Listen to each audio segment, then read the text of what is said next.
Sir ஆமா, இதே மத்திய அமைச்சர் திருச்சி பக்கத்துல இருக்கக்கூடிய ஒரு கிராமமே வக்ஃப் ப்ராப்பர்ட்டியா இருக்கு அப்படின்ட்டு இங்க தமிழ்நாட்டில் இருக்கக்கூடிய சில ஹிந்து அமைப்புகளை சேர்ந்தவர்கள் கிளப்பிய புரளியை நம்பி இதே மத்திய அமைச்சர் அவையில் பேசினாரு.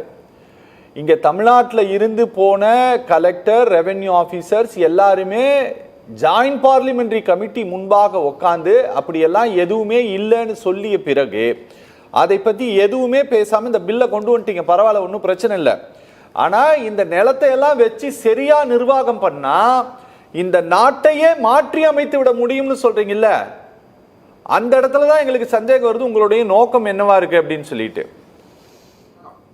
இதுல என்னன்னு கேட்டீங்கன்னா, அண்ணன் இதயத்துல்லா ரொம்ப மூத்த அரசியல் தலைவர், நல்ல பண்பாளர், அவங்க எல்லா விஷயமும் தெரிஞ்சவர். அதே கூட தேவையில்லாம இப்ப RSS வக்ஃபு சொத்துக்களை, அதில் இஸ்லாமிய சொத்துக்களை திருட முயற்சிக்கிறது என்று சொன்னதை நான் வன்மையாக கண்டிக்கிறேன், மறுக்கிறேன். அது ஒண்ணு. ரெண்டாவது, வக்ஃபு சட்டத்துல நீங்க என்னமோ பெருசா இஸ்லாமிய சமூகத்தை சார்ந்தவர்களுக்கு பாத்தியப்பட்ட சொத்துக்களை அரசு கையகப்படுத்த முயற்சிப்பதை போல நீங்கள் தேவையில்லாத ஒரு கற்பனை வாதத்தை வைப்பதை நான் மறுக்கிறேன்.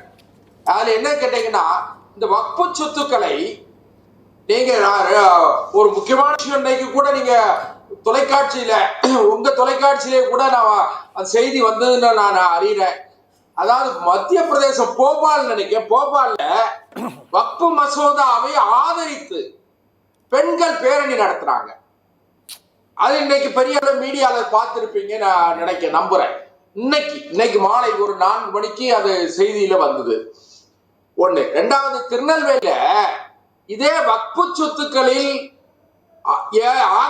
ஆக்கிரமிப்பாளர்கள் இடத்திலே ஏற்பட்ட மோதல், ஒரு அநியாயமாக ஜாகிர் ஹுசேன் என்கிற ஒருவரை வக்ஃபு சொத்தை ஒருவர் ஆக்கிரமித்திருக்கிறார். அது யாரு கேட்டீங்கன்னா, இஸ்லாமிய மார்க்கத்தை பின்பற்றக்கூடிய ஒருவர் ஆக்கிரமித்திருக்கிறார் என்று அந்த சமூகத்தை சார்ந்த காவல்துறை, ஓய்வு பெற்ற காவல்துறை அதிகாரி அது மேல வழக்கு தொடர்ந்து அதிகாரிகள்கிட்ட முறையிட்டதன் பேர்ல ஏற்பட்ட மோதலில் அந்த உயிர் பறிக்கப்பட்டிருக்கிறது. இப்படிப்பட்ட இதுல விஷயம் என்னன்னு கேட்டீங்கன்னா, வக்ஃபு சொத்துக்களை யார் ஆக்கிரமித்திருந்தாலும் சரி, எந்த மதத்தை சார்ந்தவர்கள் ஆக்கிரமித்திருந்தாலும் அந்த சொத்துக்களை அந்த ஆக்கிரமிப்பாளர்களிடமிருந்து மீட்டு மீண்டும் மறுபடியும் வக்ஃபு வாரியத்திற்கு இஸ்லாமிய சமூகத்திற்கு பயன்படுகிற வகையில் மாற்ற வேண்டும் என்பதுதான் இந்த சட்டத்துடைய நோக்கம். ஒன்று. இரண்டாவது, இதுவரை வக்ஃபு சொத்துக்களில் ஏற்படக்கூடிய தாவாக்களை வக்ஃபு அந்த ரெட்ரஸல் போரம் என்று சொல்லக்கூடிய அந்த வாரியம் இருக்கு பாருங்க, அவங்கதான் விசாரிக்க முடியும். ஆனா இனிமேல் என்னன்னு கேட்டா ஜுடிஷியரிக்கு போயிடும், அதாவது நீதித்துறைக்கு போயிடும். இன்னும் சொல்ல போனா சிவில் கோர்ட் போயிடும். உரிமையியல் நீதிமன்றம் இருக்கு பாருங்க, அந்த உரிமையியல் உரிய நீதிமன்றங்கள், உரிமையியல் நீதிமன்றம், சார்பு நீதிமன்றம், மாவட்ட நீதிமன்றம், அதுக்கு பிறகு உயர் நீதிமன்றம் என்று நீதிமன்றங்கள் இந்த வழக்கை விசாரிக்கலாம். இதுவரை அப்படி விசாரிக்க முடியாது. ஆனா இப்ப விசாரிக்கலாம்னு சொல்லி இந்த சட்ட திருத்தம் கொண்டு வரப்பட்டிருக்கு. இதுல என்ன தவறு? நீங்க நான் முடிச்சுக்கிறேன். அதாவது நீங்க நீதித்துறை எல்லாருக்கும் பொதுவானது. நீங்க இஸ்லாமியர்கள், இந்துக்கள், கிறிஸ்தவர்கள் என்று பாகுபடுத்தி பார்க்க வேண்டியதில்லை. நாம இந்தியா முழுக்க இருக்கிற மக்கள் அனைவருக்குமான சட்டம் பொதுவானது.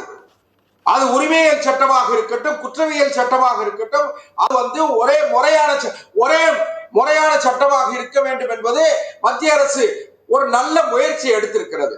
அதை இஸ்லாமிய மக்கள் ஆதரிக்கிறார்கள். மரியாதைக்குரிய அண்ணன் இதயத்துல்லா போன்றவர்கள், அண்ணன் ஹென்ரியை போன்றவர்கள் அவர் அரசியல் காரணங்களுக்காக மறுத்து பேசுறாங்களே தவிர இதுல நியாயம் கிடையாது. நான் என்ன சொல்றேன்னா, இந்த இஸ்லாமிய மார்க்கத்தை சார்ந்தவர்களே கூட ஆயிரக்கணக்கான ஏக்கர் நிலங்களை, இஸ்லாமியர்களுக்கு பாத்தியப்பட்ட நிலங்களை ஆக்கிரமித்திருக்கிறார்கள். அதுல இருந்து வெளியே வரணும். இஸ்லாமியர்களுக்கு பாத்தியப்பட்ட அதாவது கட்டடங்கள், மிகப்பெரிய நிறுவனங்கள், கல்லூரிகள் எல்லாம் ஆக்கிரமிக்கப்பட்டிருக்கிறது.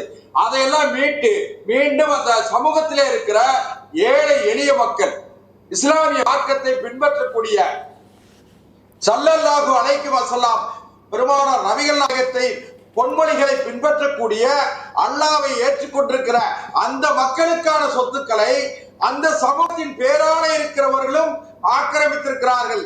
மற்றவர்கள் ஆக்கிரமித்திருந்தாலும் அதுவும் கண்டிக்கத்தக்கது. ஆகவே அதை முறைப்படுத்துவதற்காகத்தான் இந்த சட்டம் கொண்டு வரப்பட்டிருக்கு. நீங்க நல்லா கவனிச்சுக்கங்க. 2020 பிப்ரவரி இந்த சட்டம் அதாவது அறிமுகப்படுத்தப்பட்டது 2024 ஆகஸ்ட்ல இந்த பில்ல இன்ட்ரோடியூஸ் பண்றாங்க. உடனே நாடாளுமன்றத்துல இன்னைக்கு நீங்க எல்லாம் ரொம்ப பெருமையாக பேசுகிற திமுக உள்ளிட்ட எதிர்கட்சிகள் எல்லாம் எதிர்ப்பு தெரிவிச்ச உடனே ஜாயிண்ட் பார்லிமெண்ட் கமிட்டிக்கு போகுது. நீங்க இந்த அரசு எடுத்தேன் கவிழ்த்தேன் என்று எந்த நடவடிக்கை எடுக்கல. பாரதிய ஜனதா அரசு, பிரதமர் நரேந்திர மோடி தலைமையிலான அரசு மிக நடுநிலையோடு ஜாயிண்ட் பார்லிமெண்ட் பாராளுமன்ற கூட்டுக்குழுவினுடைய விசாரணைக்கு அனுப்பப்படுகிறது. அது பிப்ரவரி மாசம் அந்த கூட்டுக்குழு விசாரணையில ஒரு கருத்தொற்றுமை ஏற்படுத்த முயற்சி செய்கிறார்கள்.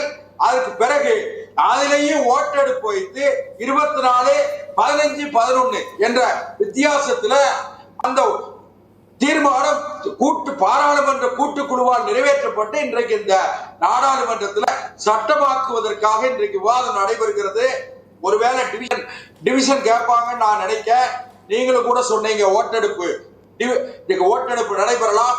ஓட்டெடுப்பு நடைபெற்று இந்த சட்டம் முழுமையாக நிறைவேற வேண்டும் என்று இஸ்லாமிய மார்க்கத்தை பின்பற்றக்கூடிய அனைத்து பெருமக்களும் இன்றைக்கு கூட எண்ணத்தில் ஒரே ஒரு நிமிஷம், இஸ்லாமிய மார்க்கத்தை சார்ந்த என்னுடைய இனிய நண்பர் ஒருவர், அவர் பேரை கூட என்னால சொல்ல முடியும், அவரே கூட சொன்னாரு, மிக சரியாக நடக்கிறது, எந்த தப்பும் கிடையாது.